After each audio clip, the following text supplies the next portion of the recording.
be seated.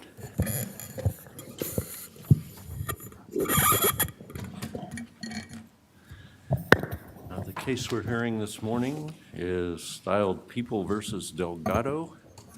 Looks like we got counsel ready, both tables. You guys won't be able to perform for a massive crowd this morning. But petitioner, please begin your argument.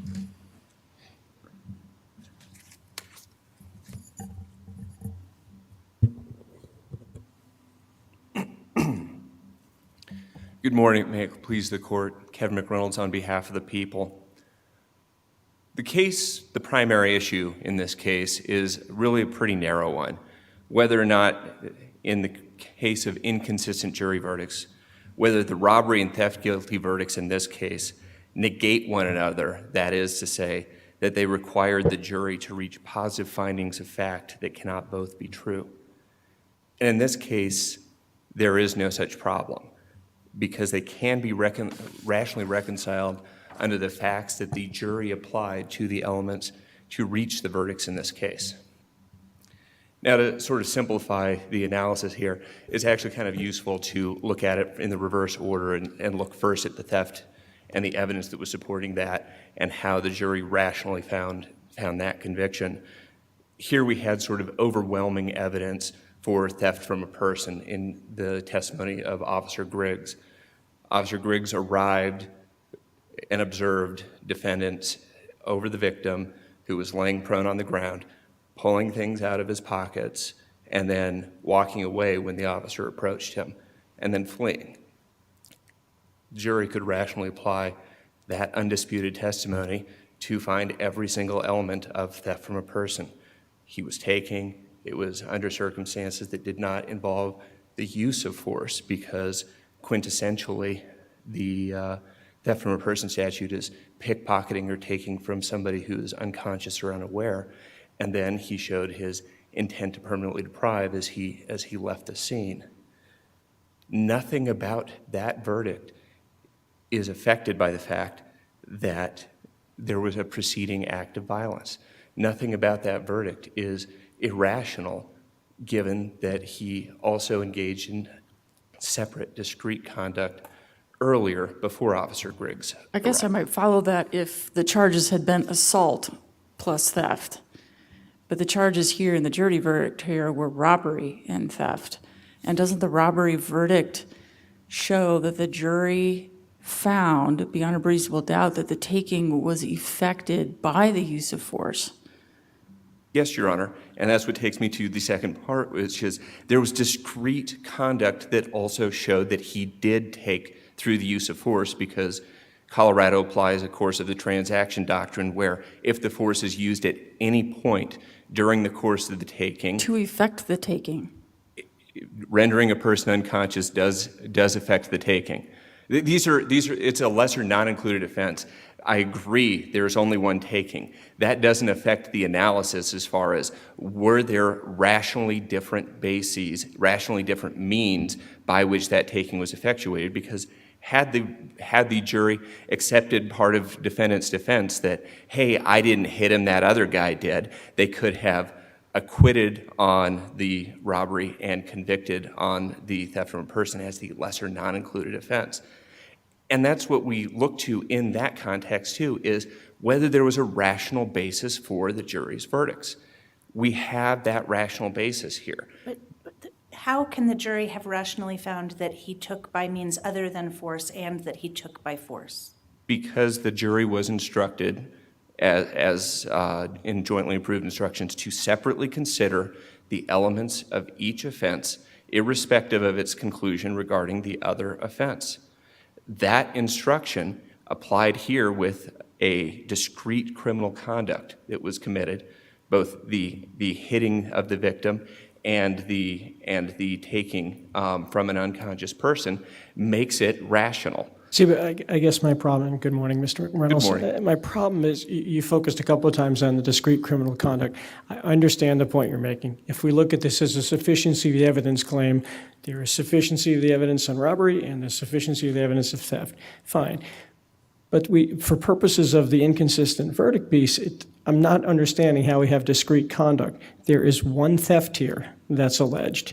And as my colleague said, either Mr. Delgado took by use of force or took without use of force, but it's one conduct. If he had knocked the guy out and then took something from him, and then 3 days later came by and took something else, okay, we have two different conduct. We're talking about one conduct that led to this taking. It's one taking. That's the issue. I agree it's one taking, but I don't think that that is the issue that creates an irrationality between the jury's verdicts. And if you'll permit me, sort of hypothetically, if the order of events was the opposite, you will see that there is discrete conduct. If it was he had pickpocketed Mr. Bingaman, and then Mr. Bingaman noticed and chased him, and then he hit him, it would be both offenses. There would be no question that he had committed the entire crime of theft from a person before there was any confrontation. That taking was absolutely without force, by means other than the use of force. That he hit him at the end to complete the taking, under our case law in Colorado, is very clear that that is the crime of robbery. The cases cited by the people about the coercive transaction doctrine, Fox, where there was a purse that was taken, not exactly from the person, but nearby, and then the force was used at the end of the transaction to complete the robbery. That was a robbery.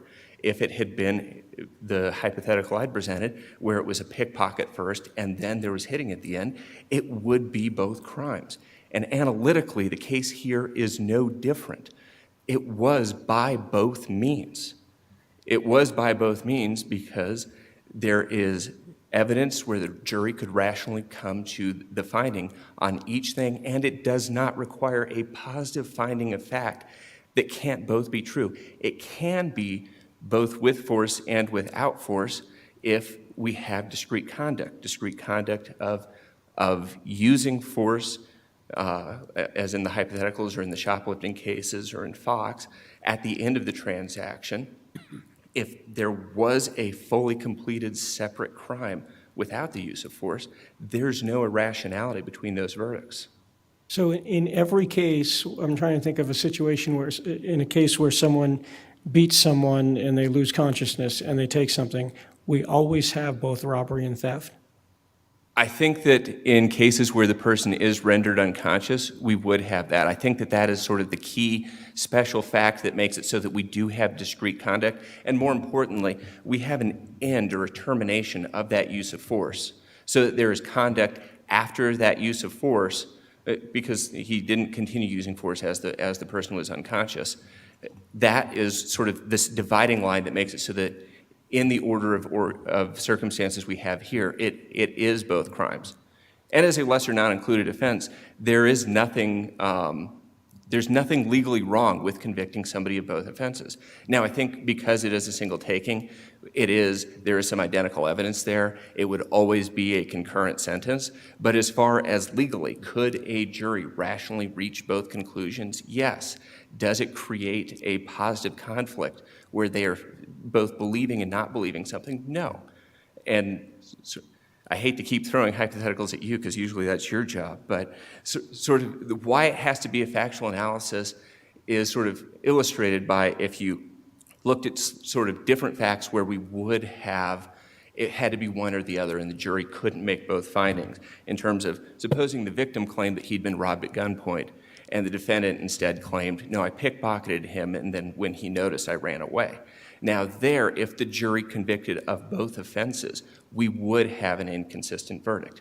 We would have a jury that partially accepted and partially rejected the victim's testimony, partially accepted, partially rejected the defense testimony, in a way that we have a positive finding of fact that can't be true in both instances. That's not the scenario we have here. Here we have the scenario very much like those shoplifting cases, or my pickpocket and then a confrontation hypothetical, where we have discrete conduct that can rationally both be true. Well, I appreciate it. I don't want to whip this horse to death here, but you keep talking about discrete conduct.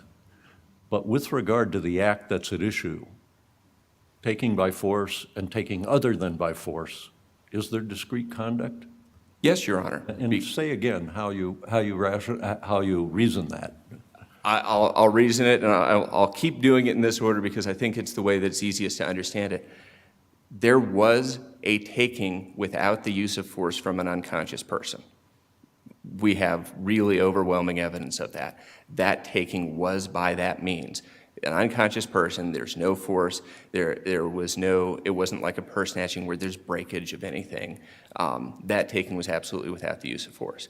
The discrete criminal conduct is the actual use of force that took place earlier. And is that the discrete conduct that we should be looking at, or should we be looking at whether there's a contradiction because the taking can't have both been by force and not by force? And here's where I'm disagreeing with you, is that there's no reason the taking can't be both with force and without force because of Logical Colorado. proposition, that seems a little strange to say. And I think that it is an absolute and direct result of the course of the transaction doctrine.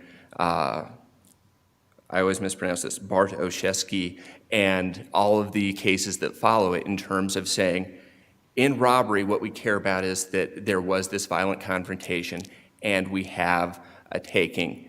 We don't care that they be simultaneously. They can be separated in time or space. In this instance, we have a separation. And because of sort of the clear separation here is the loss of consciousness. And I guess the question, when you rely on how we've defined robbery in the past and what would constitute robbery, would seem to raise the question, therefore, it is a taking by force. Because we've said it still counts as a taking by force, whether you take it after or before. But that being the case, how can we reason then to say it is also not a taking by force? It would seem that our prior cases defining robbery also exclude your proposition that taking from an unconscious person is taking other than by force. Haven't we said if you knocked them out, that is taking by force? I agree with you from the general legal principle. I think that that's why we have to go to the facts that the jury applied and whether or not they can be rationally reconciled. My position is they can be rationally reconciled as a factual analysis. This is separate from, I agree with you as the general proposition, it seems like there's a contradiction. Nobody could disagree that there seems to be a legal contradiction between the elements of one of this offense and that offense. That being said, it is a lesser non-included offense, and the question that should be before this court is whether or not the jury had to make factual findings that can't both be true. And here they could make a factual finding in each instance, and there's no contradiction because they simply accepted all of the evidence that was presented that said he did every single thing he was alleged to have done. And did it meet the elements of robbery under this court's case law? Yes. Did it meet the elements of theft from a person under Colorado case law and sort of the legislative purpose for that? Yes. May I think you've made your position clear now. I appreciate that. Thank you. Let me ask you, though, do I take your argument here to be a concession that we do prohibit inconsistent verdicts in the sense of two convictions that are not consistent with each other? I think that it's true if they cannot be rationally reconciled, two guilty verdicts. I think that, yes, that is a legally inconsistent verdict. Yes, but have we held, do you think, that inconsistent verdicts in this sense, two convictions that are not reconcilable, is prohibited in Colorado? I think it's very clearly implied in Frey, but it wasn't actually the issue they had to address. Was it expressly reserved in Frey? I wouldn't say it was expressly reserved. I would say it was more of a point of discussion. And it was sort of discussed in terms of, we have a problem here, but it's not really the kind of problem we're talking about today, which is that we have both the guilty verdicts and there is an arguable inconsistency. And the reason I ask is, obviously in Frey, we dropped that lengthy footnote citing how most people in the world, or everybody we found, would find that to be prohibited. Yes. But I took it, we were saying, therefore, in the general population of courts out there find this to be inconsistent. I did not see, and I guess I'd ask you, where in Frey you think we resolved the question rather than leaving it open because it wasn't before us? I wouldn't say that it was resolved. I would say it was a discussion of, we're talking about a conviction and acquittal in Frey, and we don't need consistency. That was the issue that needed to be decided there. It is And was that not true in Powell as well? I think that that is true in Powell as well. However, the case laws continue to develop both in the United States Supreme Court and nationally. Perhaps you could tell me, in the United States Supreme Court, where has the United States Supreme Court dealt with that and now said they have closed the door on whether inconsistent guilty verdicts would be prohibited? You know, Your Honor, I'm only seeing Powell among my citations on that proposition, so it may not be definitively answered. And I don't mean to waste our time here. I don't know how we would come out. Maybe you would concede it. Maybe the argument is going to be clear. Maybe we just don't want to go counter to what the rest of the world seems to think on this. The reason it seems to be important to me, though, is with regard to the second half of the question here, which is what do we do about it if we find these are prohibited? And in the absence of, at least to my research, virtually anybody discussing why this is different from the situation of an acquittal, an inconsistent acquittal in conviction, I'm left somewhat up in the air about what it is we're trying to solve and therefore what the remedy should be. And I'll turn to the remedy question. I think that if you sort of delve into the case law that's talking about these issues, they're very much, the reasoning of it seems to be along the lines of, we can't tell what the jury really thought because they reached inconsistent findings of fact, positive findings of fact that cannot be reconciled. And in those instances, recognizing that reasoning, in those instances where we have that kind of an inconsistency, a new trial is generally the more popular remedy. That being said, I think the Illinois cases are kind of illustrative of where that line is and how we can understand the proper remedy in these kinds of instances. In terms of usually they require a new trial because they, for example, in Porter, an act couldn't be both provoked and unprovoked, the same act. We can't tell. There are two positive findings of fact there that can't be reconciled.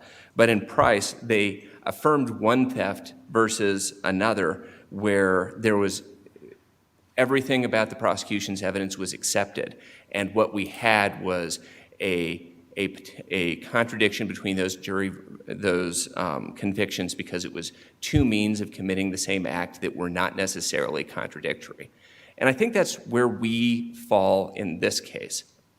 As I've now discussed at length, I think we have two conclusions that absolutely accepted all of the prosecution's evidence, absolutely accepted that defendant was guilty of everything he was accused of, and we don't have the kinds of positive finding of fact that is required to be both true and not true at the same time. What we have instead is more of we have different means that are in the abstract contradictory, but under the facts here, they're not contradictory. So in those instances, you affirm one conviction. That's the appropriate remedy. If I can ask you, Mr. Yes. Reynolds, just hypothetically, let's say, and I understand you're really relying on the same premise you've argued at length already today, and I do understand your argument.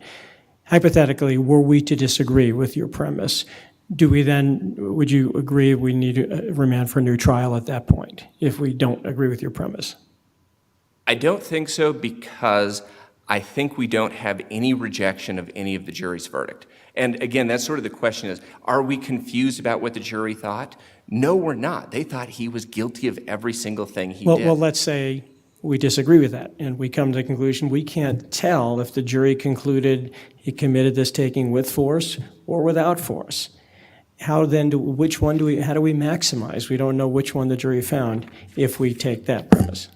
I think I'm not trying to fight you, No, but I'm go fighting for it. you a little bit on the premise in that I don't think that finding an inconsistency because, for example, you think legally we just can't accept the idea that it can be both with and without force. But looking at the facts, rationally, is the jury's verdict a mystery? Do we not understand what it is they thought?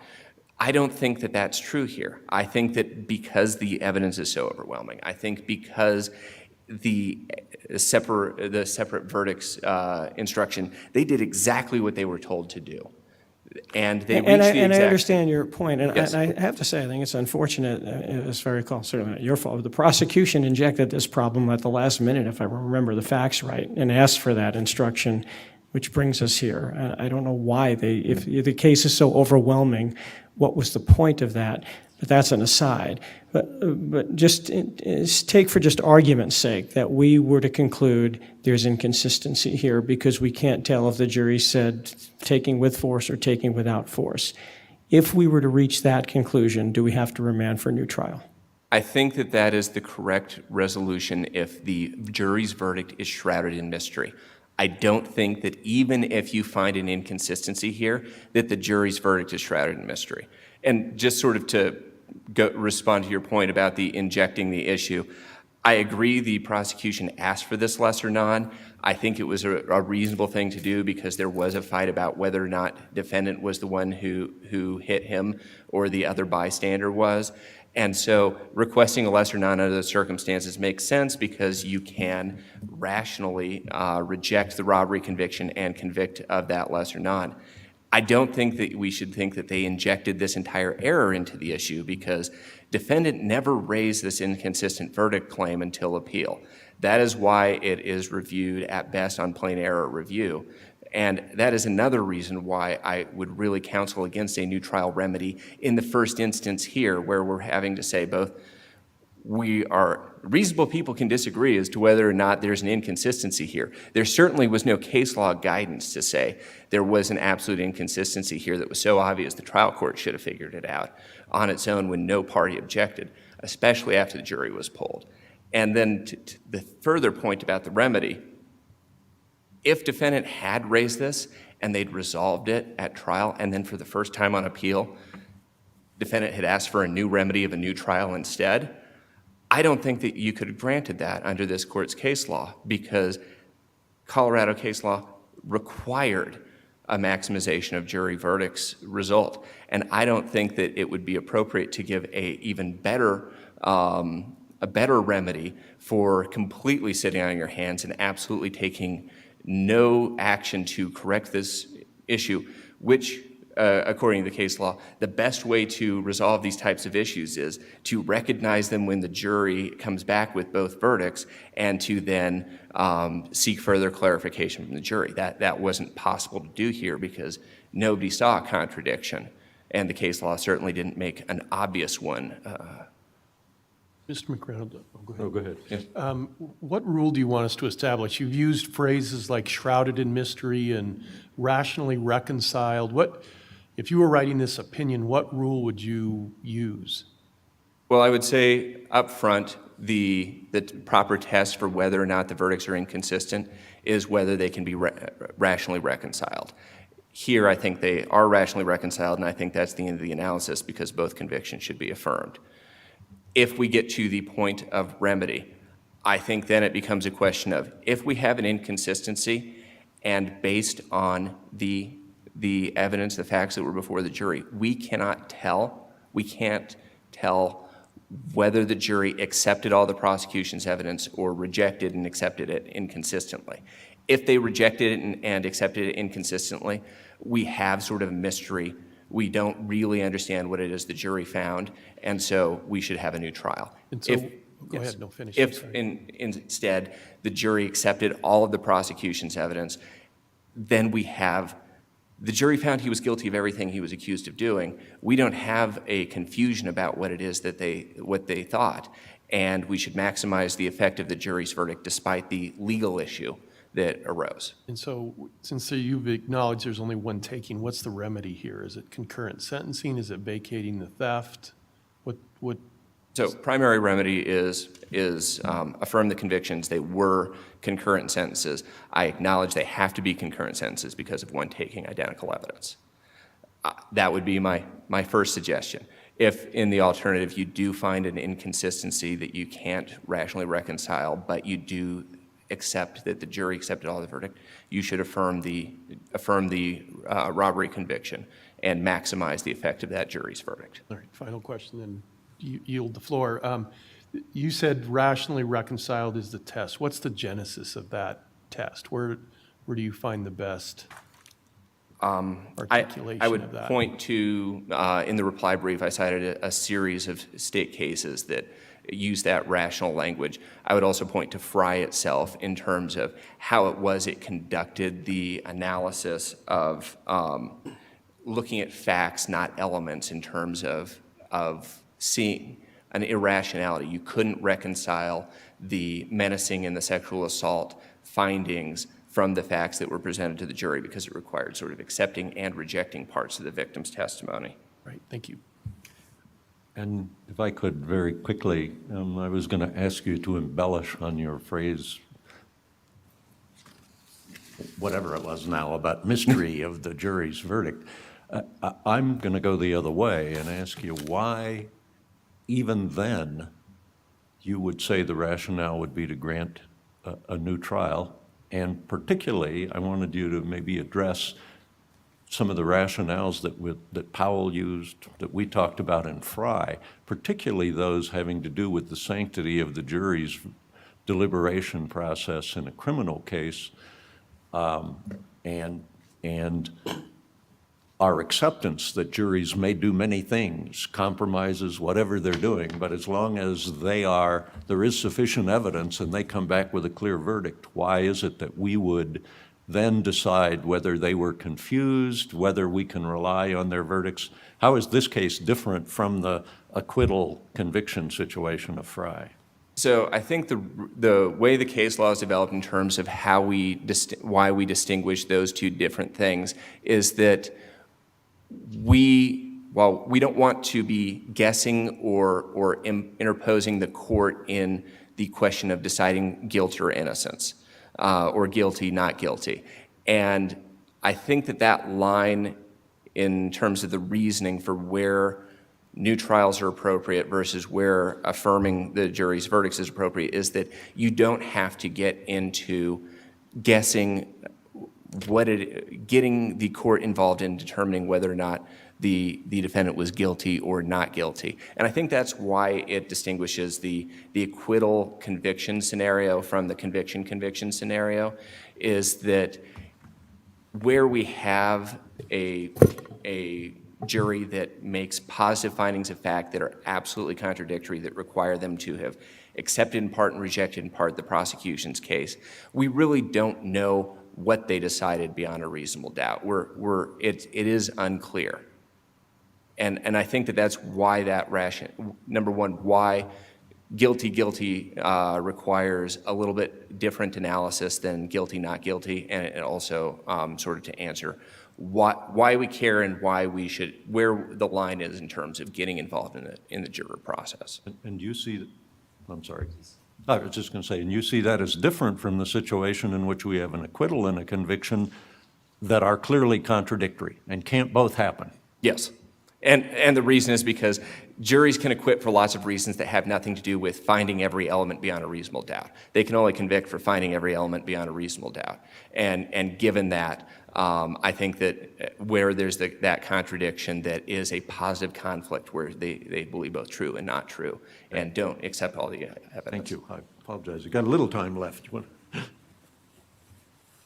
I'll reserve it for rebuttal. And, yeah.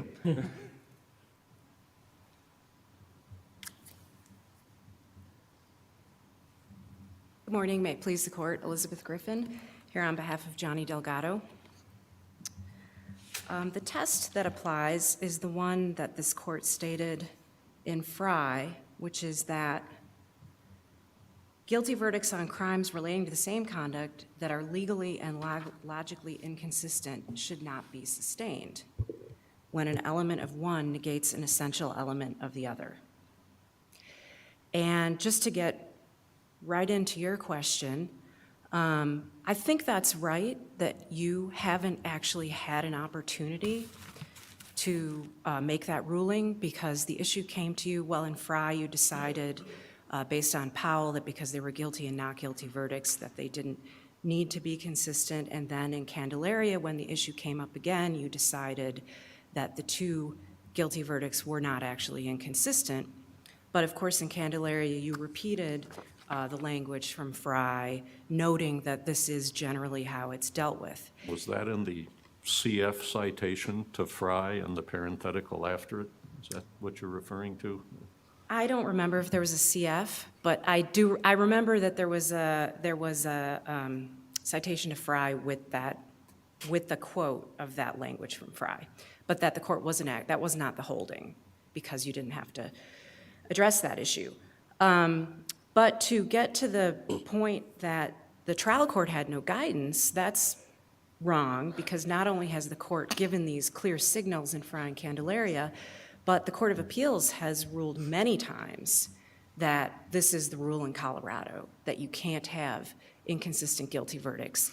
And one of those cases is the Weir case in 2006, but there are many more that are cited in the briefs. And other than simply citing Frey and sometimes Candelaria as standing for that proposition, have they offered a rationale that you recall? Well, I believe the rationale is very obvious, and it is that a defendant has the due process and jury trial, Sixth Amendment and 14th Amendment and Colorado constitutional right to trial by jury and to jury findings beyond a reasonable doubt of every essential element of the offenses charged.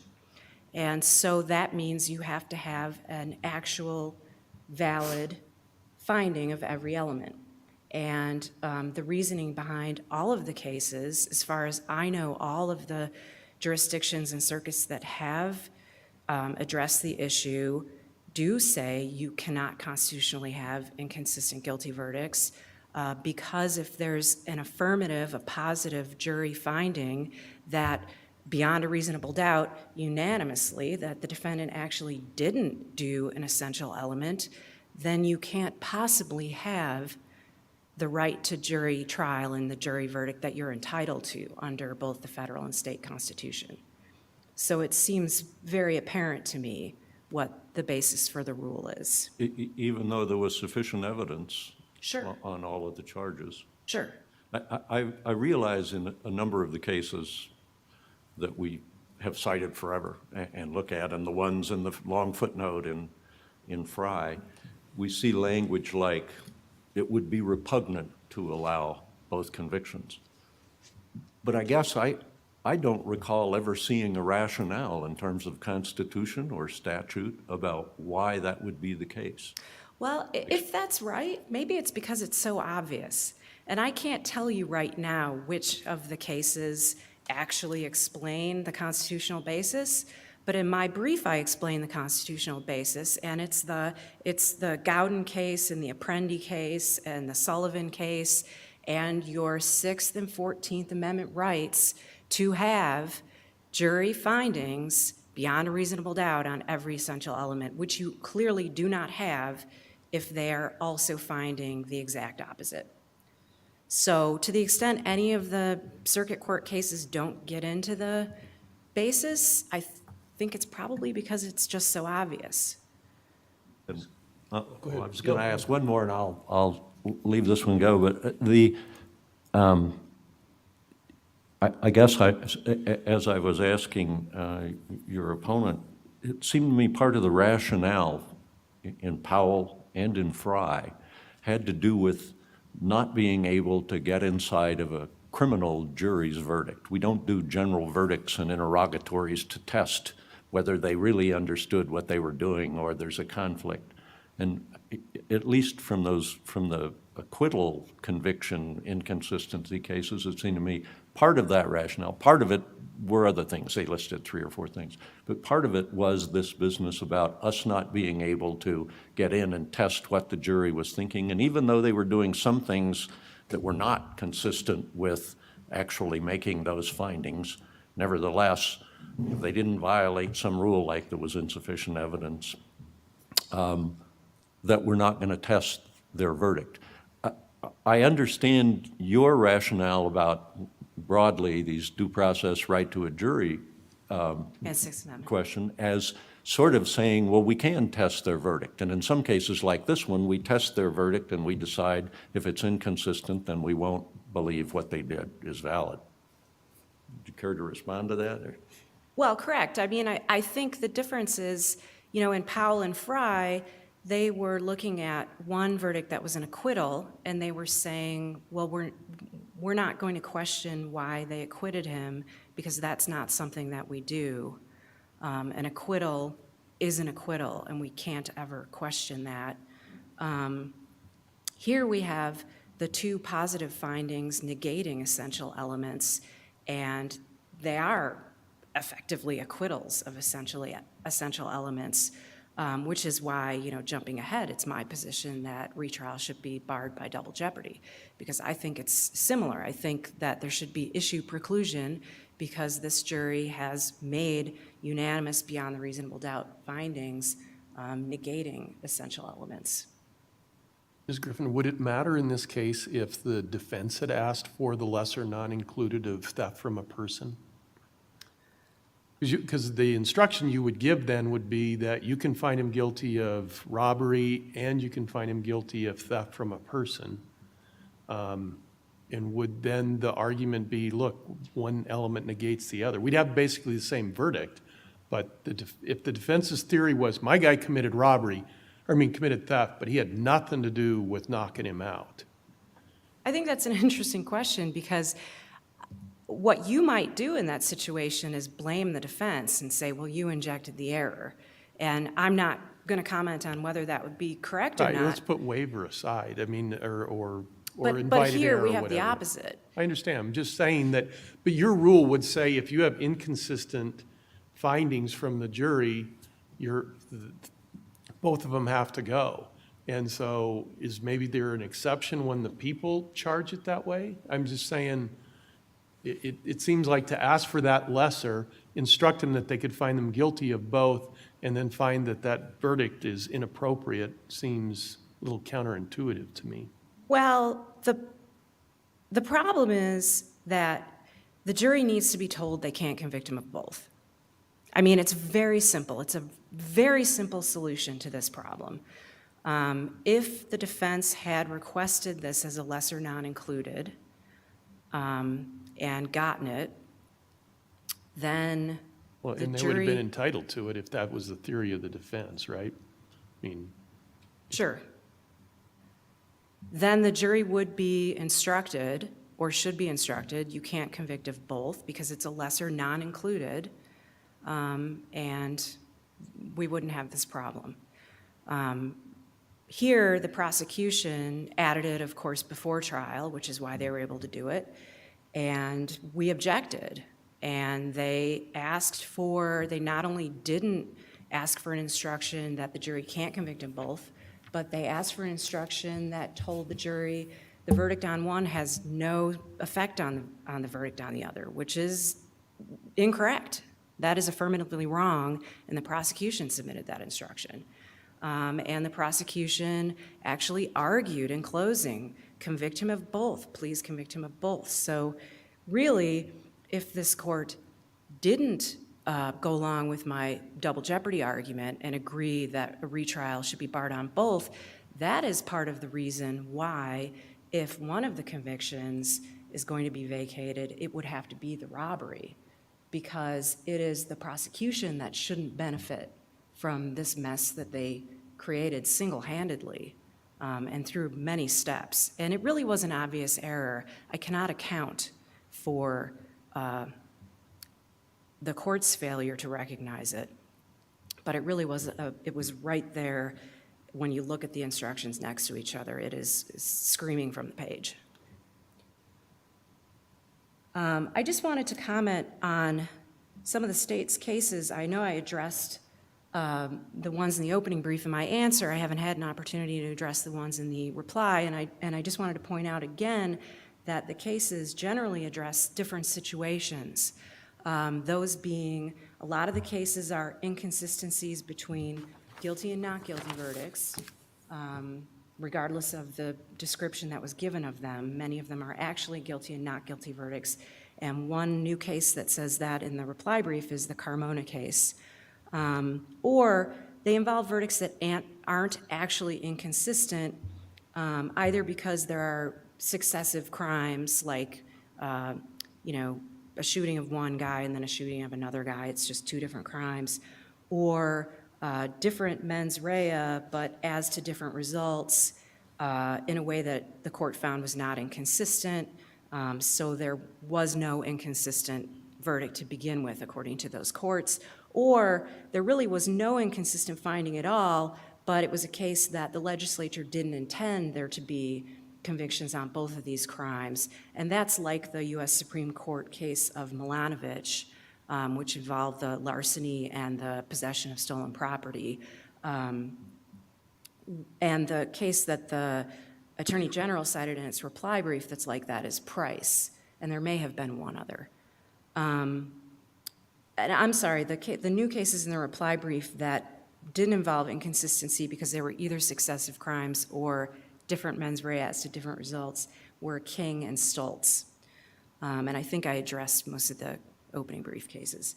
But in short, there just aren't cases supporting the idea that these verdicts aren't inconsistent. This really is a very clear case of inconsistency. And I don't think any of the cases that the state cites really support this idea of an evidentiary analysis, looking to reconcile the verdicts by, you know, squinting and tilting your head and saying, well, from this angle. I don't think any of the cases actually do that. To the extent they're talking about the facts, it's the guilty and not guilty verdict cases, which are different because those don't even have to be consistent. For example, the Frey case looks at the facts, but it's all academic. They don't have to be consistent. And Frey actually disapproves explicitly of the Court of Appeals approach of squinting and tilting its head and looking for this implausible theory of consistency and speculating. So Frey explicitly disapproves of speculating. Powell disapproved of speculating. But even if you could do that, look at the facts and speculate and try to come up with some way they're consistent, there isn't any way in this case that they could be consistent with the single taking. There is the one taking act, and it's just the taking act. It's not also a second taking, and it's not also a second gentle take means.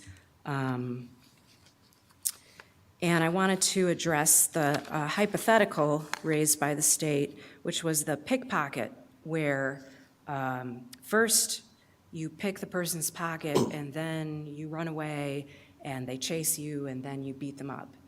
I mean, that would have to be viewed as two takings for that to be both robbery and theft. I think it would be one taking. And so the jury would have to choose, do we think that the theft was accomplished by the force or not? That would be the question for the jury in that case.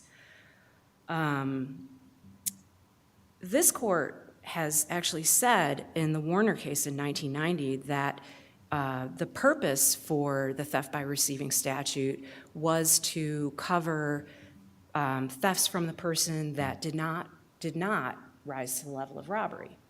And so that kind of goes to your question, Justice Gabriel, about whether you would always have two crimes in every robbery where then there's this gentle taking because the person's been beat up or killed or whatever. And the response was yes, but that is directly contrary to the legislative intent, which is no, this is an either or. I mean, even if there weren't inconsistent findings, there would be a second basis for reversing, which would be the Milanovic basis, which is the legislature didn't mean for you to be convicted of both of these. If they're both submitted, the jury has to choose. With regard to the argument that we don't have to wonder what the jury found because We know they found that he did everything that he was accused of doing. You know, the problem is that he was accused of doing contradictory things. So it doesn't matter that he was found to have done everything he was accused of. What matters is that the prosecutor was telling them to convict of 2 contradictory crimes, which he shouldn't have done. So that doesn't get us anywhere. And Justice Marquez, you made a point about how you might follow the state's argument better if the charges had been assault and theft versus robbery and theft. And I just wanted to point out that there was an assault charge in this case that the jury hung on. So the jury actually didn't find him guilty of assault. And as the state concedes, there was a rational basis for the jury to acquit of the robbery and convict of the theft, which is why he's now saying it made sense for them to add the theft. And that, frankly, is another reason why it makes sense, if you don't agree with my double jeopardy argument, to vacate the robbery and not the theft, because this was a problem wholly injected by the prosecution, and we now have a concession that there was a rational basis to acquit of the robbery and convict of the theft.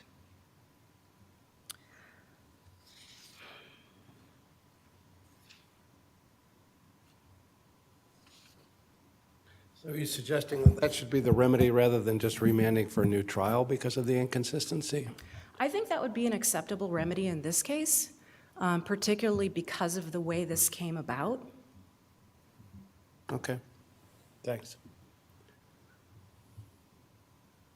Can I ask you why you've paused, Ms. Griffin, to address the Beatty, Lee, the maximize the verdict cases? I recognize the remedy you're asking for, and you disagree with those, but I guess I'd like to hear your argument in person. Sure. Well, basically, they incorrectly relied on Atkins. Atkins was a Court of Appeals case that came out before Frey, and Atkins relied on the maximizing cases that were decided in the context of duplicative guilty verdicts or a greater and lesser, basically 2 murder convictions where there can only be 1, or a greater and lesser where you can't have both. And then Frey came out and included this footnote sort of signaling that the verdicts should not be sustained if in this situation. The verdicts, plural, should not be sustained. But then the later cases followed Atkins anyway, which really didn't make sense at that point because Frey didn't say anything about maximizing, even though this court had just decided Glover and had just talked about maximizing shortly before Frey. And then, of course, in Candelaria, again, this court chose to cite to Frey with that parenthetical about what most courts do, or what is the presumed verdict or the presumed remedy is that the verdict should not be sustained, and didn't mention maximizing in Candelaria either. It just doesn't make sense, obviously. If you're saying that the jury affirmatively found that he did not accomplish the taking by force, how can you possibly maximize an invalid verdict? Can I jump in and ask, I'm trying to square that argument with the argument that double jeopardy requires barring retrial on all of these claims, because it seems that the premise underpinning the double jeopardy position is that we would actually give effect to both verdicts. In other words, I'm understanding your inconsistency claim to mean we shouldn't trust what the jury said because it said taking by force, not taking by force. Shouldn't trust that. But doesn't the double jeopardy claim suggest that we are actually giving effect to both to cancel each other out? Or maybe I'm misunderstanding your double jeopardy argument. I agree there's some tension there. I think, though, that acquittals have a legal effect that convictions don't. We don't ever examine an acquittal, whereas we routinely examine convictions and often reverse convictions. And I think the best case for my double jeopardy argument is the Randolph case, the Sixth Circuit case in my brief. And I want to point out, too, that this court has ruled in the 1983 district court case in my brief that our double jeopardy clause is more expansive than the federal clause in the context of successive prosecutions. So if the court found that this wasn't required under the federal double jeopardy clause, it could still find it was required under ours. Ms. Griffin, good morning. Do we take into account how this came up in the trial court? In other words, the Court of Appeals seemed to conclude that it could not maximize the jury's verdicts because it would require it to speculate which of the two findings the jury meant, right?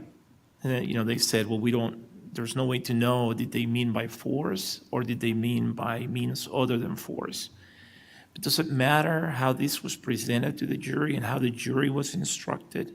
In other words, is there a difference between what happened here, and you mentioned the prosecution argued it in closing, that they could find him guilty of both, because they could find that the defendant was guilty of one crime because he knocked the victim unconscious and later took his things, and guilty of theft because subsequently when the victim was unconscious, they took his things. The judge instructed them accordingly. The jury finds him guilty of both. Is that situation different than the situation where the prosecution argues, as they should have according to the law, that they were charging the defendant with robbery, but in the event that they found the victim incredible, that they could find him in the alternative guilty of theft, right? Is there a difference if the jury had come back with inconsistent verdicts in that other scenario where the prosecution argues it as an alternative and the judge says you can only find him guilty of one or the other, and then they come back and find him guilty of both? Is there a difference between those two scenarios? So you mean if the jury had been correctly instructed and they still came back with the inconsistent verdicts? I'm talking about the scenario that happened here, Yeah. where the prosecution tells the jury you can find him guilty of both. Right. And the judge says, yes, you can find him guilty of both. Versus situation where the prosecution says, we're asking you to find him guilty of robbery, but even if you don't believe the victim's testimony about being knocked unconscious, then in the alternative, we're asking you to find them guilty of theft, right? Is there a difference between those two scenarios in terms of whether we have to speculate about what the jury was thinking? Well, I think there might be a difference between the error and the remedy. I think in terms of the error, if... I'm talking about the remedy. Okay. Well, I think the way that the error happened here, I think makes it make more sense for this court to vacate the robbery where that is what I say is acceptable. That would be okay with me because the prosecution injected this error. In a case where they weren't responsible for the error, maybe that wouldn't make as much sense, although that's what the court did in Daigle, the D.C. Circuit case. And I think there are some other cases. There's a Hawaii case in my opening brief where they said that would normally be the remedy, would be to vacate the greater, not the lesser. So I think at the very least you would have to, if you aren't going to say double jeopardy bars both, in this case, at the very least you have to vacate the robbery. And of course, the third alternative would be to remand both for a retrial. But I don't think it would make any difference to the inconsistency itself. You'd still have an affirmative jury finding negating an element.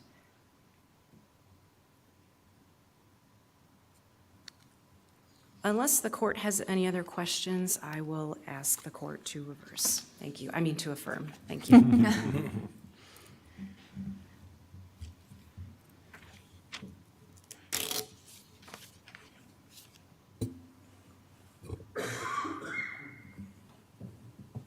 I'll be brief. I'll talk first about the double jeopardy issue. No court anywhere has ever given that remedy. That is, there's no case law supporting it. The one case that my opponent cited as the most supportive of that remedy, Randolph in the Sixth Circuit, isn't even an inconsistent verdict case. That was a single count with an inconsistency from the special interrogatories, and they acquitted on that count because there was that conflict. The Daigle case she just mentioned is another case that doesn't support any double jeopardy remedy. That was a new trial remedy in that case. Turning sort of to a bigger point, this is all on plain error review. Defendant didn't object to any of this at trial, didn't object to any of this when the verdict came out, didn't object to any of this at any point until the appellate process began. And that's important because there's no case anywhere saying that robbery and theft, though a greater and a lesser non-included offense, are mutually exclusive and could not be convicted of both if the facts supported it. And the facts did support it. In fact, that's kind of my point. That's the test we would use if defendant, going to Justice Boatwright's point, if defendant had requested the lesser non of theft. You look at the evidence. Is there a rational basis to convict on what, acquit on the greater and convict on the lesser? Yes, there is. They can both go. Generally speaking, if there's a greater and a lesser non-included offense, you can be convicted of both. The circumstance here, you can support it. It is rational. Yes, Your Honor. We ask you reverse.